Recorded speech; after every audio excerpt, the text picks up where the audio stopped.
6절에서 9절의 말씀을 가지고 가나안 북쪽을 점령하다라는 제목으로 함께 말씀을 나누도록 하겠습니다.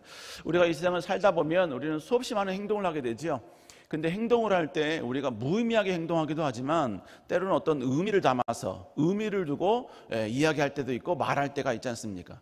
제가 이제 그 수많은 이 주례를 하다 보면요, 청년들에게 항상 그런 얘기를 합니다. 남자 여자는 틀린 게 아니라 다른 거다. 그래서 항상 남자는 여자가 말한 그 의도를 잘 간파할 필요가 있다.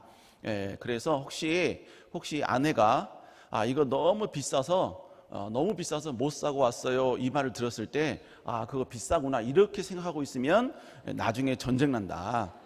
그런 의미가 아니다. 그렇게 말 안 되는 의도가 반드시 있다. 그 의도가 뭐냐면 기념일이나 내 생일날 이거 사서 나한테 바치세요 라는 의미가 그 안에 담겨져 있다. 이렇게 이야기를 합니다. 사람은 그냥 평상시에도 그냥 자연스럽게 이야기하지만 때로는 그 안에 의도를 담아서 이야기할 때가 있다는 것이죠. 자, 오늘 제가 여러분에게 예배를 들어가기 전에 잠깐 좀 질문을 좀 하겠습니다. 여러분 생각을 잘 하셔야 돼요. 왜냐하면 여러분의 생각을 약간 좀 이렇게 트릭이 있는 그런 질문이기 때문에 그런 것입니다. 답을 맞히신 분들에게는 아주 좋은 일이 있을 줄로 믿습니다. 질문 나갑니다. 1년 중에 28일이 있는 달은? 그렇죠, 2월이죠. 그러나 여러분 안타깝게 1년 중 12달은 다 28일이 있습니다. 여러분 흑인 남자와 백인 여자가 결혼을 했어요. 그래서 아이를 출산했습니다. 그 아이의 치아 색깔은 무슨 색일까요? 그렇죠. 하얀색이라고 말씀하신 모든 분들은 한번 생각하신 겁니다. 그러나 여러분 어린아이에게는 갓 태어난 아이에게는 치아가 없습니다. 제가 여러분께 왜 이런 질문을 드렸을까요? 릴렉스하기 위해서 그런 겁니다. 그냥 어떤 의미가 있는 것이 아니라 그냥 여러분 예배 드릴 때 한번 좀 마음을 좀 내려놓고 웃자 이렇게 이야기한 것이죠. 허무맹랑한 것 같지만 제가 이렇게 질문을 드리고 이야기할 때에는 그 안에 어떤 의도가 담겨져 있다는 것입니다. 제가 지난 금요철 때 자녀들을 가급적이면 고난의 길로 인도해야 된다. 또 저도 그렇게 하고 있다. 이렇게 말씀을 드렸죠. 그 의도가 뭘까요? 자녀를 포기해서 자녀를 호적에서 파내려고? 절대로 그렇지 않지요.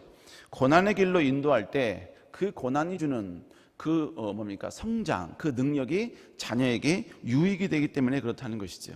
그래서 고난을 통해서 자녀가 더 아름답게 성장했으면, 더 성숙했으면 하는 그런 의도에서 여러분에게 말씀을 드린 겁니다. 오늘 본문도 마찬가지입니다. 오늘 본문에 보면 이스라엘 백성들은 어떤 위기와 그리고 엄청난 두려움의 상황에 직면하게 됩니다. 그런데 그 상황은 우연이 아니었습니다. 분명한 어떤 하나님의 의도가 있었고 하나님의 계획이 있었고 하나님의 뜻이 있는, 하지만 이스라엘 백성들에게는 두렵고 공포가 있는 그런 상황이었다는 것이죠. 오늘 본문은 이스라엘 백성들이 가나안 정복사업, 특별히 정복사업이 어떻게 진행이 되었는가, 이것을 우리에게 설명을 해주고 있습니다. 제가 금요철 때 여호수아 10장을 했습니다. 그때 제목이 가나안 남쪽을 점령하다 였습니다. 그리고 오늘 11장 가나안 북쪽을 바로 점령하는 그 상황을 지금 제가 여러분과 함께 이야기를 나누려고 하는 것이지요. 오늘의 사건은 이스라엘 백성들이 남쪽 지방을 다 점령을 하고 이제 북쪽 지방을 점령하는 그 모든 상황들을 우리에게 짧게 설명해 주고 있습니다. 근데 그 결과가 어땠는가? 여러분 당연히 이스라엘의 승리였죠. 여호수아 11장 8절 후반절에 보니까 결론적으로 뭐냐면 한 사람도 남기지 아니하고 쳐 죽였다, 이렇게 이야기를 하고 있습니다. 죽인 것도 아니라 그냥 다 쳐 죽였다는 것이죠. 여기에 더 강조함으로써 이 모든 일을 완벽히 이루었다, 이것을 지금 이야기하고 있는 것입니다. 자, 그러면 오늘의 이 모든 사건들을 통하여서 과연 하나님은 우리에게 어떤 교훈을, 또 영적 교훈을 주시는가? 첫 번째로 여러분 큰 대적이 생길 때에는 분명한 이유, 하나님의 의도가 그 안에 담겨져 있다는 것입니다. 오늘 이스라엘 백성들은 가나안의 남쪽 지방을 점령하고 이제 북쪽 지방을 점령하게 됩니다. 그런데 북쪽 지방을 점령하는데 약간의 좀 문제가 생겼습니다. 그 문제가 뭐냐면 북쪽 지방의 가나안 족속들이 남쪽 지방의 다섯 족속의 연합군보다도 더 강한 연합을 이루어서 이스라엘을 대적하고 있는 것이죠. 그 연합을 이룬 과정이 1절부터 3절까지 나와 있습니다. 여호수아 1장 11장 1절서부터 3절까지 나와 있습니다. 쭉 한번 읽어보시면 될 것 같습니다. 바로 넘어갈게요. 결론은 뭐냐면 하솔 왕 야빈이 북쪽 지방에 있는 대부분의 가나안 족속들을 다 연합해버린 거예요. 그리고 지금 공격해 들어오는 이스라엘을 대적하자, 이렇게 이제 연합군을 완성을 한 겁니다. 모은 것도 아니에요. 이제 완성을 이룬 겁니다. 그런데 성경은 이렇게 연합군을 이룬 북쪽 연합군의 모습이 어땠는지를 설명을 해줍니다. 우리 한번 여호수아 11장 4절 읽어볼까요? 시작. 그들이 그 모든 군대를 거느리고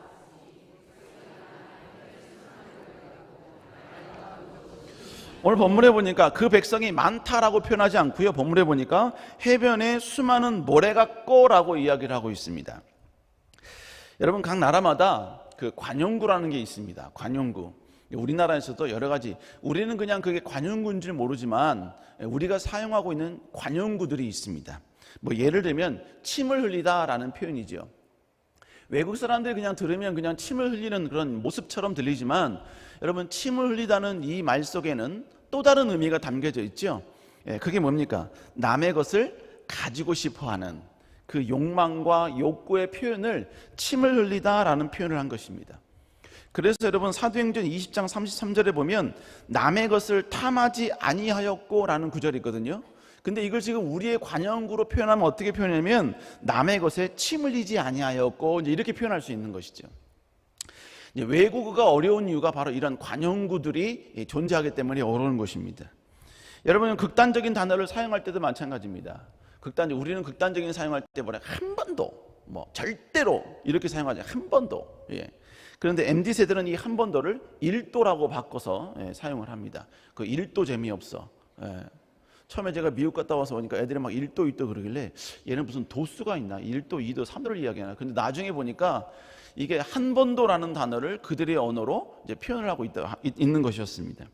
그러니까 성경에서는 많다, 정말 많다 라는 이런 표현을 어떤 관용구를 사용하냐면 바로 바다의 모래와 같다라는 관용구를 사용하는 것이죠.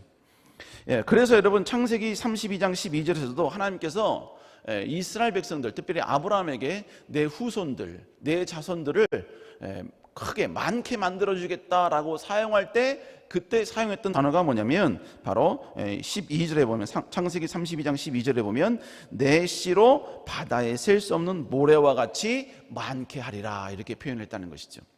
자, 그런데 오늘 본문에 보니까 그 적들, 연합군들의 그 수가 많은데 어떻게 많았느냐? 바닷가에 모래같이 많았다라고 표현을 하고 있는 것입니다. 그러니까 지금 이스라엘이 싸워야 될 그 대적자들이 그냥 이스라엘 사람들이 쉽게 정복하고 쉽게 무찌를 만큼의 수가 아니라는 이야기예요. 이스라엘 백성들에게 두려움을 줄 수 있을 만큼 어마어마한 인구들, 어마어마한 군사들이 지금 연합군을 이루어서 모여있다라는 것입니다. 또 여러분, 또 본문에 보니까 11장 4절에 보니까 거기에 또 뭐라고 말하냐면 바로 병거도 심히 많았으며 라고 표현하고 있습니다. 여기서 병거란 말이 이끄는 마차를 말하는 것입니다. 한마디로 말하면 군사 무기를 말하는 것이죠. 그런데 그에 비해서 지금 이스라엘 백성들은 다들 보병입니다. 창과 칼을 들고 걸어서 싸우는 그런 보병들이에요. 근데 적군들은 어마어마한 인구로, 어마어마한 숫자로 이스라엘을 대적하고 있고, 또 그들이 가지고 있는 군사 무기도 기병입니다. 기병. 말을 타고 여러분이 막 이리저리 다니면서 사람을 공격할 수 있는 여러분 신식 무기를 가지고 있다는 것이지요. 그리고 더 큰 문제는 지금 적군들이 한마음으로 단결되어 있다는 것입니다. 그에 비해서 지금 이스라엘은 열세입니다. 모든 것이 부족하고 모든 것이 연약하고 부족한 상황이라는 것이죠. 여러분, 그런데 하나님은 분명히 여호수아의 편이지요. 그리고 여호수아가 치른 이 전쟁은 하나님의 약속을 이루는 전쟁이지 않습니까? 그러면 우리는 이렇게 생각할 수 있습니다. 하나님의 영광을 위해서 전진하는 길이고, 또 이 전쟁은 하나님의 기쁨을 위한 길이며 하나님의 약속을 성취하는 길이니까 고난은 없어야 되는 거 아닌가? 그리고 여호수아의 대적자들은 오히려 뭉쳐지는 게 아니라 서로 분열되고 막 서로 싸우고, 그래서 뭡니까? 그들끼리 망하고 뭐 이렇게 해야 되는 거 아닌가? 아니면 아예 연합군들이 처음서부터 연합을 못하도록 하나님께서 그렇게 만들어줘야 되는 거 아닌가? 왜냐하면 하나님은 충분히 그러실 수 있는 능력이 있잖아요. 그런데 지금 여러분 이들이 연합군을 이루고 큰 보병과 기병으로 한마음이 되었다라는 것은 하나님이 그걸 허락하셨다는 이야기 아닙니까?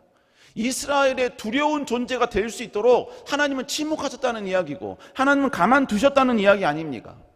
여러분 우리 이걸 생각하면 우리는 마치 하나님의 영광을 위해서 도전하는 우리의 모든 노력과 수고를 여기서 멈춰라, 하나님의 약속은 그냥 여기서 끝내라, 마치 이런 것처럼, 오히려 하나님이 나의 대적자인 것처럼, 하나님이 나를 방해하는 방해자인 것처럼 그렇게 여러분 느껴질 수 있다는 것입니다. 여러분 우리의 삶에도 마찬가지죠. 나름 하나님의 기쁨이 되고 하나님의 쓰임받는 존재가 되기 위해서 전진하고 도전했어요.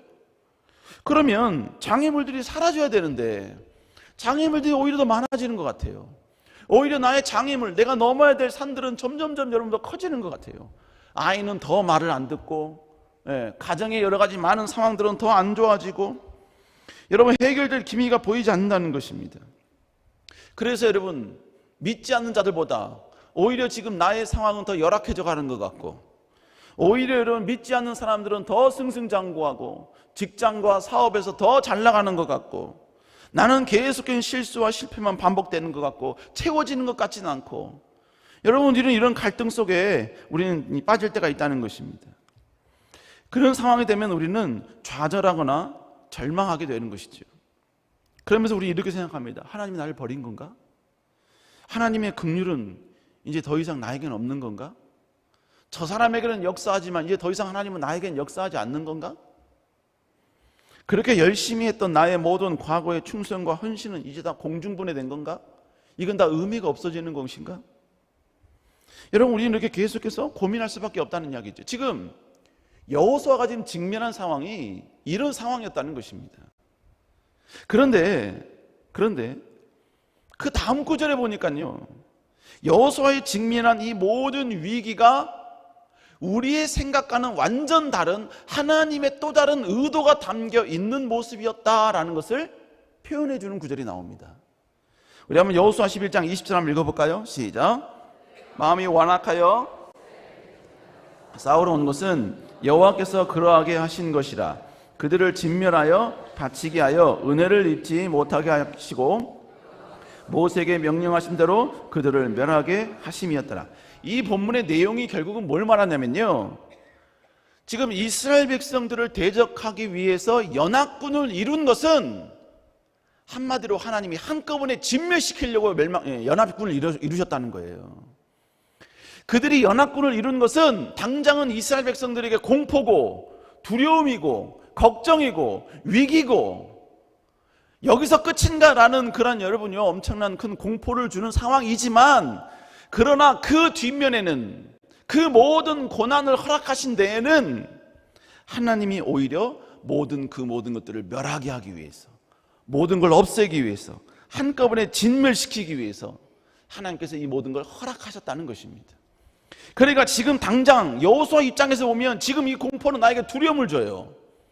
그러나 비록 두려움을 주지만 그 두려움 이면에는 우리를 향한 하나님의 선한 뜻, 우리를 향한 하나님의 의도가 담겨져 있다는 것입니다. 여러분, 그러므로 큰 위기가 있고 실패와 좌절이 있다고 해서 우리는 절대로 낙심해서는 안 된다는 것입니다. 그 위기를 향해 도전했다가 실패했다고 해서 여러분 절대로 절망해서는 아니 된다는 것입니다. 그 뒤에는 반드시 하나님의 분명한 뜻이 있다는 것, 반드시 나를 향한 하나님의 선한 의도가 있다는 것, 여러분 이것을 다시 기억하시기를 주의 이름으로 축복합니다. 왜 원수가 존재할까요? 원수는 나에게 상처를 주기 위해서 존재하는 게 아니에요. 그 원수는 나를 성장시키기 위해서 하나님의 그 원수를 나에게 허락하신 것입니다. 왜 자녀가 때로는 우리 마음 가운데 아픔을 주죠? 왜 자녀가 여러분 우리에게 여러분 고통을 주죠? 여러분 그 자녀가 나에게 고통을 주는 것은 그 자녀 때문에 내가 더 하나님을 더 사랑하고 하나님을 더 앙망하고 하나님 앞에 더 엎드리라고. 그 자녀는 오직 부모의 기도가 필요하니까, 자녀가 너무나 말을 잘 따르면 부모가 기도 안 하니까, 그 자녀를 하나님이 축복하시기 위해서는 부모의 기도가 필요하니까 때로는 여러분 그 자녀가 엇나가는 것을 하나님이 잠시 허락하기도 하신다는 것입니다. 여러분 그러니까 엇나가는 자녀를 바라보면서 뒤통수를 바라보면서 으이씨 이러지 마시고, 여러분 저 뒤에는 하나님의 선한 뜻이 있다. 저 뒤에는 하나님이 나를 향한 하나님의 분명한 계획이 있다. 여러분 이걸 기억할 수 있기를 다시 한번 주의 이름으로 축복합니다. 여러분 그러면 고난 뒤에 선이 있다는 걸 알았지만 우리가 고난을 만났을 때 우리가 그 고난에 대해서 알아야 될 진리가 있어요. 그게 뭐냐면 첫 번째로 여러분 하나님의 선을 경험하는 사람은 그 고난을 직면해야 된다는 거예요. 그 고난을 경험해야 되고 그 고난과 맞닥뜨려야 된다는 이야기입니다. 우리는 이렇게 생각할 수 있습니다. 고난을 통해서 내게 선을 이루는 것보다 차라리 고난을 없애주는 게 나한테 더 유익이지 않는가. 그러나 여러분 본문에서도 아예 처음서부터 이스라엘의 적군인 연합군이 연합을 이루지 못하도록 하나님은 그렇게 만들지 않으셨어요. 고난을 없게 만드신 게 아니셨다는 것입니다. 고난을 만들었어요. 그들로 하여금 공포스러운 연합군이 존재하게끔 만드셨다고요. 그리고 어떻게 했어요? 그 연합군과 가서 싸우게끔 하셨습니다. 연합군과 향하여서 칼을 들게 만드셨고 연합군을 향해서 도전하게 만드셨다는 거예요. 그리고 그 연합군이라는 두려움과 직면했을 때 위대한 승리를 경험할 수 있게 해주셨다는 것입니다. 여러분 물에 대한 공포가 있는 사람은 있는 분들이 계십니다. 이런 분들은 수영하기를 너무너무 두려워하지요. 심지어는 이 물에 대한 공포가 심각하신 분은 목욕탕에서 머리를 탕 속에 넣는 것도 공포스러워합니다. 그 물에 대한 공포가 머리가 물속에 잠기는 순간 훅 밀려드는 거예요. 여러분 이것은 우리가 그 공포가 있는 사람은 이해해 줘야 됩니다. 근데 그거를 그 물에 대한 공포를 극복하는 방법이 뭡니까? 여러분 다른 거 아니에요. 물속에 들어가서 수영을 배워야 그 공포를 이겨낼 수 있는 것입니다. 물에 대한 공포가 있는데 공포를 주는 그 물에 내가 들어가야 공포를 주는 물이 더 이상 내게 공포가 아니라는 것을 내가 극복하게 되고 이기게 되고 승리하게 된다는 이야기예요. 여러분 우리는 고난이 없는 것이 복이라고 생각합니다. 그러나 절대로 그렇지 않습니다. 고난이 없는 사람은 평안할지 모르지만 강할 수는 없습니다. 고난이 있는 사람은 평탄할 수 있지만 여러분 또 다른 위기 앞에서 무너질 수 있는 가능성이 너무나 농후하다는 것이죠. 여러분 그러므로 하나님은 평탄과 형통은 언제든지 주실 수 있어요. 갑자기 주실 수도 있습니다. 그러나 여러분 우리가 절대로 여러분 어떠한 위기와 상황 속에서도 흔들리지 않는 이 견고함은 우리가 고난에 직면함으로써 우리가 배워야 되고 우리가 습득해야 되고 우리가 단련해야만 한다는 것입니다. 여러분 그러니까 아이들 가운데 맨날 여러분 부모님한테 이르는 사람들 있죠. 이르는 아이들 뭐 좀만 하면 엄마한테 가서 이르고 좀만 하면 아빠한테 가서 이르고 여러분 그런 아이는 절대로 성장할 수가 없습니다. 대인관계가 될 수가 없는 거예요. 이르지 않고 여러분 그 상황에서 대처하고 여러분 그 상황을 여러분 다시 한번 여러분 부딪히면서 이야기하고 싸우고 고난에 직면하는 사람, 그 사람이 진정으로 여러분 성장하고 성숙한 사람이 될 수 있다는 것입니다. 여러분 요셉도 마찬가지였습니다. 요셉이 애굽에 팔려갔을 때 수많은 여러분요 그의 모든 형제들은 요셉이 팔려갔을 때 요셉의 꿈은 요셉의 팔려감과 함께 깨어지고 부서지고 녹아졌다, 완전히 무너졌다라고 생각을 했습니다. 그러나 여러분 오히려 요셉이 팔려가는 것은 그 팔려감 뒷면에 하나님의 놀라운 언약과 하나님의 의도와 하나님의 뜻이 숨겨져 있기 때문에 그거는 하나님이 요셉에게 주신 약속을 이루는 시작점이었다는 것이지요. 여러분 그렇다고 해서 요셉이 여러분 애굽에 만약 팔려가지 않았다면, 그런 팔려가는 고난에 직면하지 않았다면 요셉은 절대로 하나님의 약속을 성취하는 자가 될 수가 없었다는 것입니다. 여러분 고난에 우리가 직면할 때, 고난을 맞닥뜨릴 때 고난에 대치하는 사람만이, 고난을 대치하는 사람에게 주시는 하나님의 크신 위로와 능력이 존재합니다. 여러분, 그래서 성경은 다윗에서 이렇게 시편에서 이렇게 고백하죠. 시편 24편 4절 한번 읽어볼까요? 시작. 사망의 음침한 골짜기로 다닐지라도 해를 두려워하지 않을 것은 주께서 나와 함께 하심이라. 주의 지팡이와 막대기가 나를 안위하시다. 오늘 본문에 보니까 하나님이 다윗을 향해서 너는 절대로 사망의 골짜기 가지마 이랬습니까? 사망의 골짜기 내가 다 치워줄게 이랬나요? 오늘 본문에 보니까 사망의 골짜기를 다닐지라도, 무슨 얘기예요? 다윗도 여러분 사망의 골짜기를 통과했다는 이야기입니다. 갔다는 이야기예요. 근데 거기 보니까 해를 두려워하지 않을 것은, 해는 피해를 말하는 것이거든요. 사망의 골짜기에 들어갔을 때 그가 경험하는 여러 가지 많은 고통들, 아픔들을 이야기하고 있는 거예요. 그게 없다라고 말하지 아니에요. 있어요. 그런데 그걸 두려워하지 않는다고요. 왜요? 그 다음 구절에 보니까 주님이 나와 함께 하시니까. 주의 지팡이와 막대기가 나를 안위하시기 때문에. 그러니까 여러분, 결국 이 고백은 피해가 있고 고통이 있는 사망의 음침한 골짜기를 지나가야지만이, 거길 가야지만이 내가 경험할 수 있는 게 있어요. 내가 볼 수 있는 게 있어요. 그게 뭐냐? 사망의 골짜기를 가야지만이 하나님이 나와 함께 하심을 거기서 보는 거예요. 하나님의 막대기와 하나님의 안위하심을 그 사망의 골짜기 안에 들어가야지만이 내가 체험할 수 있고 내가 볼 수 있게 된다는 것입니다. 그리고 여러분, 그 사망의 골짜기 안에 들어가서 하나님의 인도하심과 안위하심과 그 하나님이 나를 인도하시는 그 막대기를 보았을 때 더 이상 해가 두렵지 않은 거예요. 해가 무섭지 않은 것입니다. 분명히 무서운 해인데, 우리를 위협하는 여러 많은 고통인데 그게 두렵지 않다? 여러분, 이게 바로 성숙인 것입니다. 이게 바로 성장인 것입니다. 가끔가다 제가 담임 목사님을 이해하지 못할 때가 있습니다. 담임 목사님 꼭 저렇게까지 하셔야만 되는가? 그게 뭐냐면, 이게 하나님의 뜻이에요. 하나님의 뜻인데, 이 하나님의 뜻을 성경적 진리를 담아 여러분요, 언론에 기고를 하면 수많은 사람들로 하여금 비판을 받아요. 수많은 사람들로 하여금 공격을 받습니다.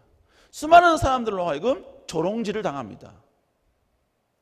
그래서 여러분, 저뿐만 아니라 일부 사역자들도, 목사님 그냥 요거 부분만큼은 좀 침묵하시면 아니 되시겠습니까? 굳이 뭐 조롱과 고통을 받으실 필요는 없지 않습니까? 그럴지라도 목사님은 몰래 쓰십니다. 그리고 성경적으로 이게 옳다는 것을 여러분 기고문에 올려요. 그러면서 핍박을 받지요. 그러면서 조롱을 당하지요. 그 핍박과 조롱에 대해서 전혀 그 어떠한 여러분 머뭇거림도 없고 두려움도 없어요. 왜 그럴까요? 하나님의 진리를 드러내기 위해서 그 받는 핍박이 아무런 두려움이 되지 않는 거예요. 해가 두려움이 되지 않는 거예요. 이게 바로 뭐냐? 이게 바로 성숙이고 성장인 것입니다. 이게 가능해지려면 결국 어떻게 됩니까? 온실 속의 화초처럼 자란 아니에요. 아닙니다. 그러한 위대한 성장이 있기 위해서는 남들 보이지 않는 가운데 수없이 많은 고난에 직면하고 고난을 맞닥뜨리고 고난을 수용하고 고난과 함께 맞짱 뜨는 이런 수없이 많은 여러분요 행함이 있었기 때문에 이 모든 것이 가능하게 된다는 것입니다. 여러분, 성도님이나 아니면 권사님들이 아마 집사님들 가운데 그런 사람이 있죠. 별 말은 안 해요. 별 말은 안 해. 그렇다고 해서 막 지식과 지혜가 막 출중하고 막 뛰어난 건 아니야. 그런데 그분은 가만히만 있어도 왠지 몰라 아우라가 나와요. 그냥 그분의 말 한마디면 그냥 다 아멘이야. 나는 노라 그랬어도 그분이 그건 예스야 라고 하면 그냥 바로 나도 예스가 돼버리는 건. 여러분, 그런 분들의 그 뒷병에는 뭐가 있는 줄 아세요? 수없이 하나님 나라 영광을 위한 고난과 싸운, 그래서 여러분이 그 성숙과 성장을 이룬 그 후광이 있기 때문에 이 모든 것이 다 가능하게 되더라는 것입니다. 우리 사는 여러분, 성도 여러분, 고난이 왔다고 해서 여러분 그 고난이 하나님은 우리를 버린 결과라고 생각하지 마세요. 이스라엘 백성들도 지금 그 연합군과 고난의 직면에서 싸웠잖아요. 하나님은 그 순간에 여러분 다 우박 내려서 다 죽일 수도 있습니다. 그러나 이 순간만큼은 그들에게 싸워야 되는, 고난에 직면해야 되는 이 모든 것을 허락하셨다는 거예요. 그것은 이스라엘을 버린 결과가 아니라 그들을 훈련시키고 단련시키고, 그리고 하나님의 의도가 그 안에 담겨져 있기 때문이라는 것입니다. 우리 사랑하는 여러분, 다시 한번 주님이 우리에게 주신 고난, 이걸 직면할 수 있기를, 그리고 그 직면하는 것을 두려워하지 않을 수 있기를 다시 한번 주의 이름으로 축복합니다. 근데 주의할 점이, 이 고난이 내가 하나님께 충성하는 가운데 경험하는 고난이지, 내가 잘못해서 누가 혼냈는데 그걸 고난이라고 이야기하시면 안 됩니다. 내가 뭐 잘못했는데 누가 혼내면 그건 나의 뭐 예수의 흔적이다. 여러분 웃기는 거예요. 이거는 혼나도 싸는 거예요. 그걸 혼나는 거예요. 그거는 혼난다고 표현하지 뭐 연단이다 고난 이렇게 표현하는 게 아니에요. 두 번째로, 여러분 고난받는 순간에도 하나님의 선한 뜻이 보이지 않을 수 있다는 것입니다. 지금 제가 여러분이 이야기하는 건 두 가지. 첫 번째는 축복과 약속의 성취와 선한 뜻은 좀 구별을 해야 합니다. 무슨 얘기냐? 오늘 여호수아 11장 20절 한번 읽어볼까요? 시작.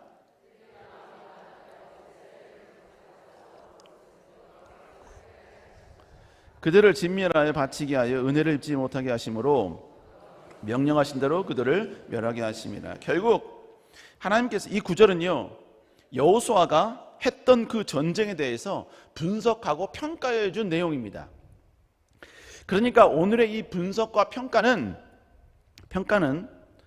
보면 하나님이 왜 이스라엘 백성들에게 이 대적자들을 허락해 주셨는가, 그 이유를, 즉 하나님의 마음이 무엇인지를 우리에게 표현해 주고 있는 거예요.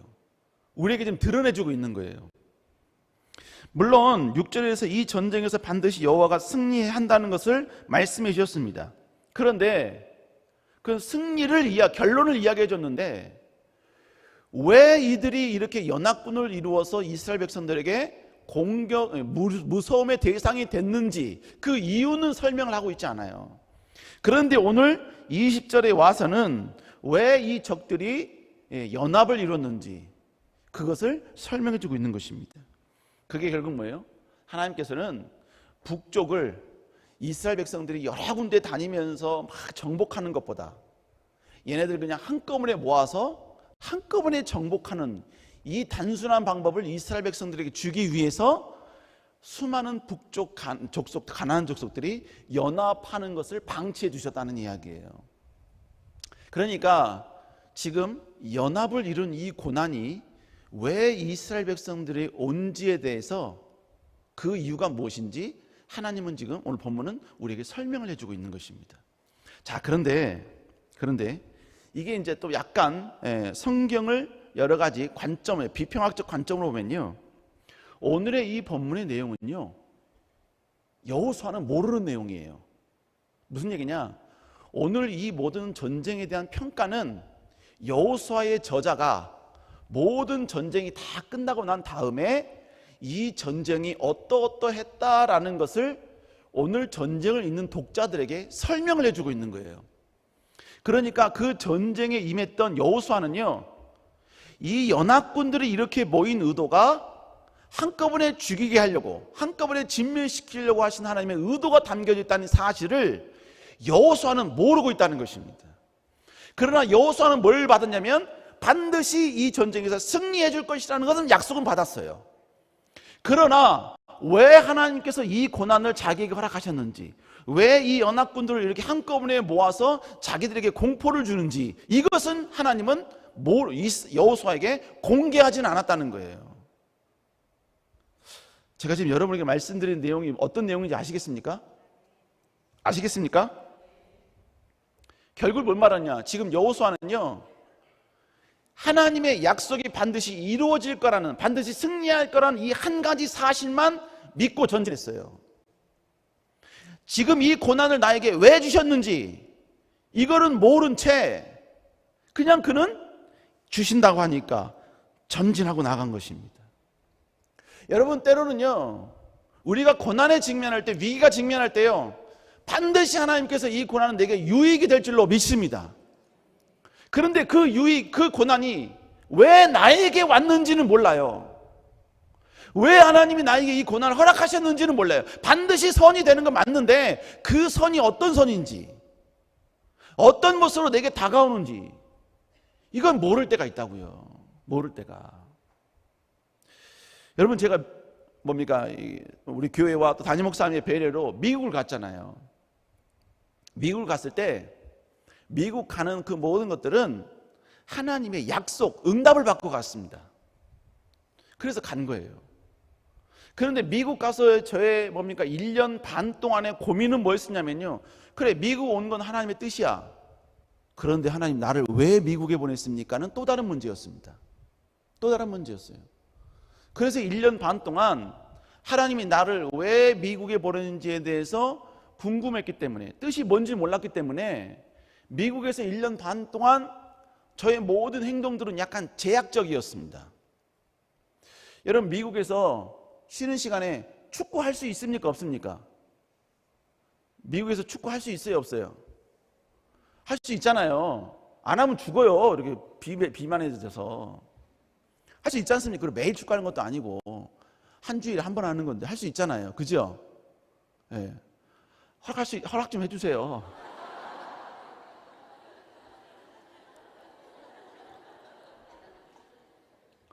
근데 여러분, 미국 가서 여러분 축구하러 갈 때도 제 마음 가운데 양심이면 가책이 느껴졌어요. 축구하러 가는 거 맞나? 이거 하나님의 기쁨일까? 하나님이 나를 축구하라고 여기 보낸 건 아닐 텐데 매번 하는 건 아니에요. 뭐 2주에 한 번, 1주에 한 번 하는 거예요. 그러니까 왜라는 것이 궁금하니까 모든 게 다 제약이 되더라고요. 물론 하나님의 선한 뜻이 있는 거 알아요. 근데 왜 보냈는지 몰라. 여러분, 고난과 아픔은 하나님이 반드시 선으로 이끌고 알아. 근데 이 고난이 나에게 어떤 유익이 있는지 몰라요. 그러니까 고난 가운데 있을 때 우리는 혼돈하게 되는 것이고 갈등하게 되는 거예요. 때로는 하나님을 의심하게 되는 거예요. 여기 있는 부모님들 치고 자녀에게 잔소리 안 해보신 분들은 없을 겁니다. 그죠? 누구도 없을 거예요. 저도 했습니다. 근데 자녀에게 하는 잔소리, 그 잔소리 이면에는 뭐가 있냐면요, 잘 되라고 잔소리하는 거예요. 어느 누구도 자녀를 망하게 하려고 잔소리하신 분 여기 한 분도 안 계십니다. 근데 자녀들이 어리숙하다는 게 뭔지 아세요? 자녀들은 부모의 의도를 보는 게 아니라 부모가 나에게 오는 태도를 봅니다. 나에게 오는 모습을 봐요. 그래서 잔소리라는 이 자체만 보지 나에게 정말로 나를 잘 되라고 하신 그 의도 때문에 이 잔소리 한다는 걸 몰라요. 그래서 여러분, 이 뭡니까? 자녀들이 주로 좋아하는 사람이 누구예요? 친구들이죠. 왜요? 친구들은 오는 모습, 오는 태도가 너무 좋아. 왜? 같이 오락하자, 같이 놀자, 같이 먹자. 얼마나 좋습니까? 근데 그렇게 하는 의도 속에는 뭐가 있어요? 같이 망하자는 거예요. 근데 애들은 그걸 모르잖아요. 그러니까 결국 지금의 이 고난이 왜 나에게 왔는가에 대한 의도를 모를 때 우리는 갈등하게 되는 겁니다. 고민하게 되는 거예요. 그런데 여호수아는 그 의도를 모른 채 이 전쟁이 임했다는 것입니다. 근데 여러분, 성경 다 마찬가지예요. 성경 다 마찬가지입니다. 여러분, 우리가 너무나 잘 아는 다니엘도 결국은 사자굴 속에 들어갔죠. 사자굴 속에 들어갔습니다. 근데 그 들어간 그 앞배경을 보면요, 다니엘을 모함하려는, 그래서 죽이려고 했던 관료들이 다니엘이 하나님을 향하여 하루에 3번 기도하는 것을 보고 그것을 빌미 삼아 다니엘을 죽일 계획을 짭니다. 그 계획이 뭐냐면 왕에게 법을 만들자 이거예요. 그 법의 내용이 뭐냐면 일정 기간 동안에 오직 왕 이외에 다른 신에게 기도하고 절하고 엎드리는 사람은 다 사자굴 속에 집어쳐넣자는 것이죠. 그래서 여러분, 다니엘이 걸렸어요. 여러분, 하나님은 다니엘이 하루에 3번 예루살렘을 향해 기도하는 것을 숨겨줄 수 없는 분이신가요? 그리고 그 법령을 못 만들게 하실 수 없는 분인가요? 아니요, 다 하실 수 있어요. 그럼에도 불구하고 법령을 만들게 하셨고, 그리고 들키게 하셨고, 사자굴 속에 들어가게까지 하셨습니다. 사자굴 속에 들어가지 못하게 하시면 되잖아요. 사자굴 속에 집어넣었더니 갑자기 사자들이 다 갑자기 지들끼리 싸워 다 죽어버리고 그렇게 하실 수 있잖아요. 그런데 하나님은 절대로 그렇게 하지 않으셨어요. 그러니까 이 다니엘은요, 왜 이 법령이 만들어졌는지, 왜 내가 하나님께 기도하다가 들키게 되었는지, 그리고 내가 왜 사자굴 속에 들어가게 됐는지 다니엘은 전혀 몰랐습니다. 전혀 몰랐어요. 그런데 다니엘이 그걸 언제 알게 되었는가? 다니엘서 6장 22절 읽어볼까요? 시작. 이미 그 천사를 보내어 사자들의 입을 봉하였으므로 사자들이 나를 상해하지 못하였사오니 이는 나의 무죄함이 그 앞에 명백함이오며 또 왕이여 나는 왕에게도 결국 뭡니까? 고난 가운데 있지만 그 고난을 허락하신 하나님의 의도가 뭔지를 모른 채 있었지만 그래도 끝까지 하나님 바라보며 하나님의 기쁨이 되려고 노력하니까 하나님은 최고의 고난의 그 최절정에 직면했을 때 하나님은 왜 내가 너에게 법령이 만들어지게 되었는지, 그리고 왜 네가 들키게 되었는지, 왜 사자 굴 속에 들어가게 되었는지 그 모든 것을 알게 만들어 주셨습니다. 그리고 사자 굴 속에 들어가니까 거기서 하나님의 천사를 보게 되었고 하나님의 인도하심을 보게 되었고 하나님의 그 막대기가 나와 함께 하심을 거기서 보게 되었다는 것입니다. 그리고 그 다음 구절에 뭐라고 합니까? 다니엘서 6장 22절에 보니까 다시 한번 읽어볼까요? 시작. 24절입니다. 시작. 끌어오게 하고 그들의 천과 함께 사자굴 속에 던져넣게 하였더니 그들이 굴 바닥에 닿기도 전에 사자들이 곧 그들을 그 뼈까지도 부서뜨렸느니라. 결국 뭐예요? 하나님은 제일 먼저는 하나님의 영광을 드러내기 위한 목적, 왕으로 하여금 하나님은 위대하신 분이라는 것을 고백하게 하는 목적, 두 번째는 다니엘을 그토록 괴롭히는 그 모든 관료들을 하나님이 단번에 제거하시려고 하나님은 이 고난을 다니엘에게 허락해 주셨다는 이야기인 것입니다. 이 의도는 다니엘이 그 고난의 과정을 겪을 때는 몰랐어요. 그러나 나중에 되니까 알게 되었다는 이야기예요. 요셉도 마찬가지입니다. 요셉도 팔려갔을 때는 내가 왜 팔려간지는 몰랐을 거예요. 왜 내가 이런 고통을 당하게 되는지, 왜 이런 상처를 경험하는지 그걸 몰랐을 거예요. 그런데 그가 먼 훗날 총리가 되었을 때 그의 형제들 앞에서 그런 고백을 합니다. 창세기 50장 20절 읽어볼까요? 시작.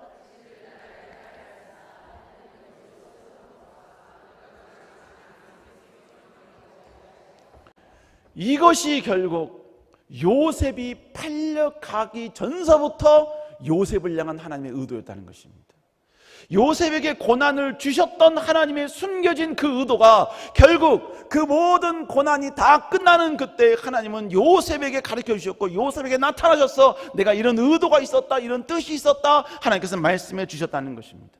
그러나 고난의 과정 가운데는 하나님의 그 의도가 뭔지 모를 때가 있어요. 그러나 반드시 선은 이루죠. 반드시 하나님은 승리를 이루십니다. 사랑하는 여러분, 그러니까 우리는요, 어떤 상황, 어떤 위치에 있을지라도 우리는 철저히 하나님의 선한 의도가 있다는 것을 기억하며 나아가야 될 줄로 믿습니다. 억울해도 가야 되고 슬퍼도 가야 되고 지금 상황이 비논리인 것 같아도 그래도 여러분요, 지금의 이 고난 가운데는 반드시 하나님의 선한 뜻이 있음을 기억하고 나는 모를지라도 우리는 끝까지 전진해야 될 줄로 믿습니다. 그러니까 고난 중에 있는 사람들은요, 고난 중에도 하나님을 신뢰하는 사람들은 이런 고백을 하는 거예요. 하나님, 나의 가는 길을 지금 알 수 없습니다. 내가 왜 이 길을 가고 있는지, 왜 이 아픔이 내게 왔는지, 왜 이 상처가 내게 왔는지 나는 알지 못합니다. 내가 왜 이런 수모를 당해야 되고 내가 왜 이 짓눌림을 경험해야 되는지 나는 모릅니다. 그러나 당신은 알고 계십니다. 하지만 이 고난을 통해서 결국 승리할 것을 나는 믿습니다. 그리고 먼 훗날 하나님이 나에게 이 고난을 주신 그 이유가 무엇인지 반드시 깨닫게 할 그날이 올 줄로 믿습니다. 그러므로 나는 이 순간 더 하나님의 기쁨이 되겠습니다. 하나님만 바라보겠습니다. 하나님만 앙망하겠습니다. 이런 고백으로 나아가게 될 줄로 믿습니다.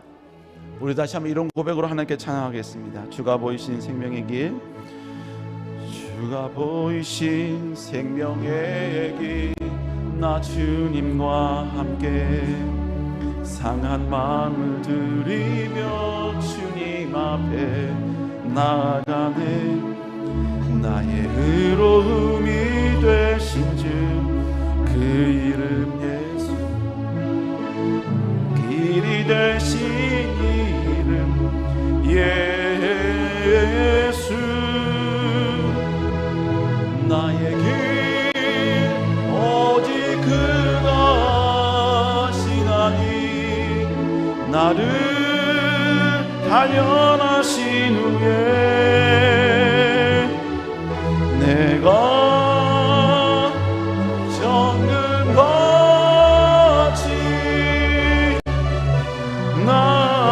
나오리. 나의 길 오직 그가 하시나니, 나의 길 오직 그가 하시나니, 나를 단련하신 후에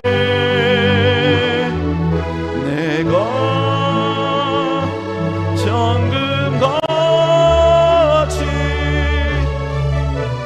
나오. 다시 한번 찬양할까요? 주가 보이신 생명의 길, 주가 보이신 생명의 길, 나 주님과 함께 상한 마음을 들이며 주님 앞에 나아갑니다. 나의 의로움이 되신 주 그 이름 예수, 나의 길이 되신 이름 예수.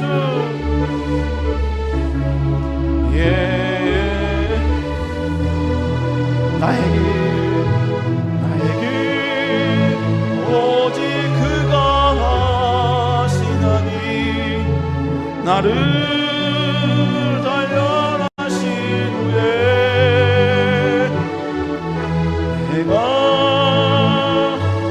정금같이 나오리.